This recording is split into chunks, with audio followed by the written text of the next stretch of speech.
There's not much better than being able to go and swim open water when it's glorious sunshine, and this heat wave has allowed us to do that essentially, and we've been really lucky to be able to go down to Canada Lodge and swim open water. Unfortunately, because it's been that hot, we've been able to do a little bit of open water swimming without our wetsuits on, which has been quite liberating. So today we're going to look at when you might wear a wetsuit and when you might not, the differences between the two, and how this affects your swimming, and how they might affect your swimming. So what does it do to your body, and how does it hurt your body if you're not wearing a wetsuit, and vice versa.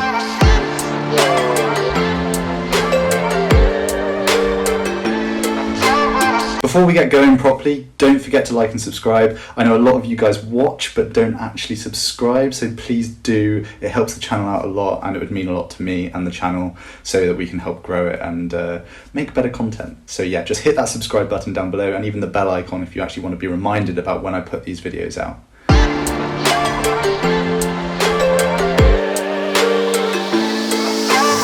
When to wear a wetsuit. So you want to wear a wetsuit basically whenever it's too cold, or if you've got the option, because it's the fastest way of swimming. Wearing a wetsuit raises you up out of the water, and it's far more hydrophobic, so you're allowed to, or you're able to go a lot quicker in the water in comparison to non-wetsuit. If you're in a pool, I've tested this a couple of times, it's about 4 to 5 seconds quicker per 100 meters for me, and that varies massively dependent on the person. So I'm a pool swimmer ordinarily, so it doesn't affect me as much as it will someone who's not as good a pool swimmer as I am, which means that you could be looking up to 6, 7, 8 seconds per 100 quicker if you're really not a pool swimmer, you haven't got that good of a body position in the water, and it really helps you stay afloat. So that's really worth bearing in mind. If you've ever got the option to go wetsuit, do.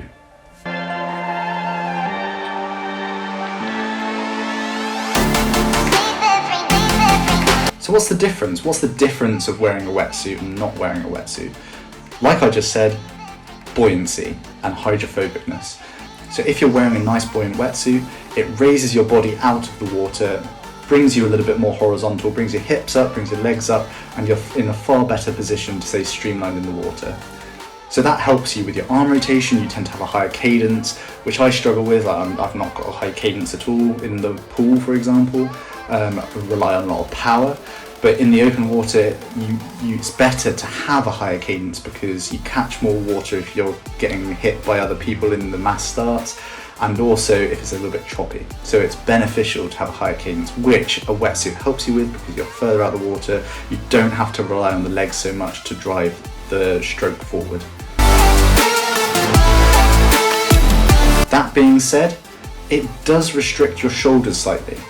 So if you feel that your shoulders are tightening up a little bit, down the side, this is where it's sometimes tight. So if you haven't got a big enough wetsuit, or it's an old version or something not as new and not as flexible, then this might start restricting your shoulder movement as you're trying to reach out front. So that can hurt a little bit.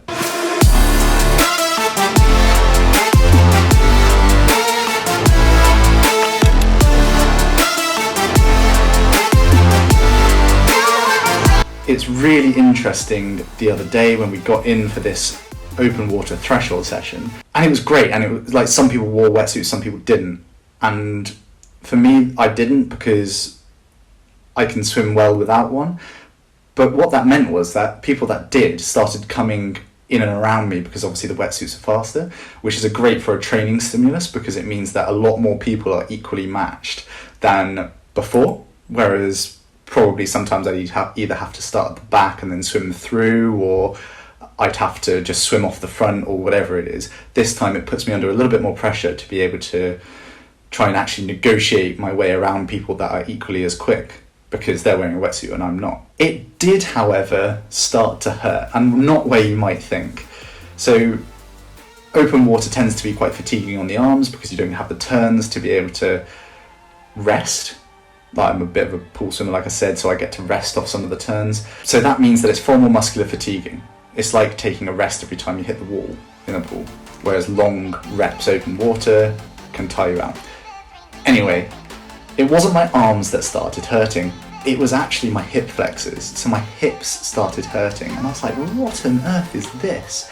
Like, why are my hips starting to hurt? So what I found out, or what I kind of worked out, was that because I was sighting every now and again, and that's when you have to sort of bring in your hips, bring in your legs to drive you forward and get over the top of the lifting your head up. That was starting to make my hip flexors ache, because you're arching your back, you're popping your head up a little bit, only slightly, but that was actually affecting me quite a lot, and I had really sore hip flexors for the rest of the day. So really interesting, definitely something to keep an eye on and practice, because you don't want that happening in non-wetsuit swims when you get out of the water and you have to get on the bike and then run, because if you've got tight hip flexors, it's not going to bode well for the running. That doesn't happen so much with a wetsuit, because your hips are buoyant, because you're wearing the buoyant wetsuit, and therefore you don't have to drive the hips as much to stay afloat, because your wetsuit does it for you. So yeah, bit of a difference there.